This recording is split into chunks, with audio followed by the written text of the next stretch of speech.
एक देश एक निवडणूक विधेयकाचा लोकसभेत स्वीकार. आवाजी मतदानाच्याद्वारे निवडणूक पार. तर 269 मतं विधेयकाच्या बाजूने तर 198 मतं विरोधात.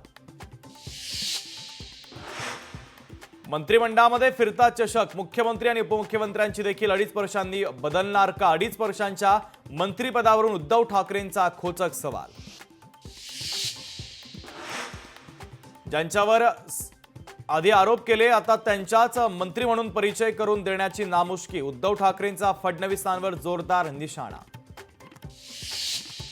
बीड आणि परभणीमधील मुद्द्यावरून विधानसभेत खडाजंगी. विषय गंभीर असूनही उद्याच्या ऐवजी आजच चर्चा का नाही? नाना पटोलेंचा विधानसभा अध्यक्षांना सवाल. विरोधकांकडून सभात्याग. सलग दुसऱ्या दिवशी अजित पवार सभागृहामध्ये अनुपस्थित. अजितदादा दिल्लीला गेल्याची सूत्रांची माहिती.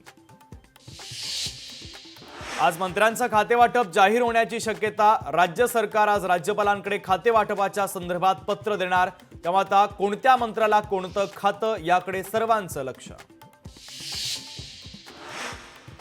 25 जानेवारीपासून अंतरवाली सराटीमध्ये उपोषण. मराठा आंदोलक मनोज जरांगे पाटलांची पत्रकार परिषदेमध्ये मोठी घोषणा.